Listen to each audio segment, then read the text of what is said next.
I worked with Brandon a long time, and I know Brandon and kind of how he thinks. And one of the nice things about that is we think very similarly. So it's very, very common that we approach a scenario through the same lens to try and achieve the same result with the same tools.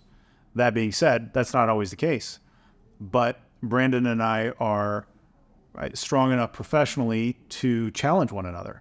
And I always say, I want to be challenged. Poke holes in whatever I am proposing. And Brandon's the same way. Here's what I'm thinking, or here's what I'm seeing. What do you think about that?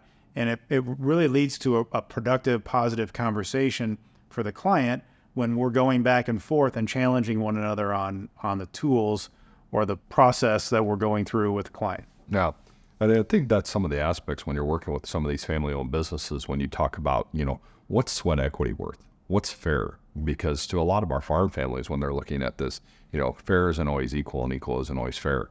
And that gets into an emotional type. And so when you're working, whether it's what, Mr. Waters is the attorney or their CPA, you're trying to figure out more some of those emotional aspects where it's not just in the math, it's not just in the numbers. And so when we're trying to brainstorm, just like we were last night with the client, really trying to include that non-active farm child and what's fair. Yep. And there's different aspects and ways to look at that. And it's not just in the legal, it's not just in the accounting, but it's in the brainstorm between the professionals and saying, how do we best structure some of these plan techniques and designs to make it fair? And, those aspects always become interesting between professionals and trying to elaborate and brainstorm on behalf of the client. What I have found is, and I think you too, Brandon, is clients want your expertise.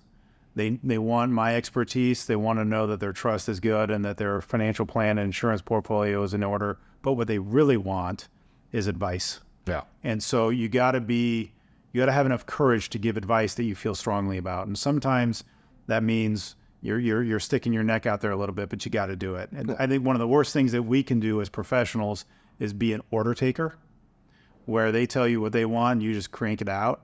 Yeah. That's not what most clients really want or what they really need. Well, you can look at the patriarch and matriarch we met with just last night and how mom and dad had different visions of what they wanted that to look like and different visions of what's fair. Yep. And we were both sitting there at the table challenging them. Well, have you thought about this? Well, what if it looked this way?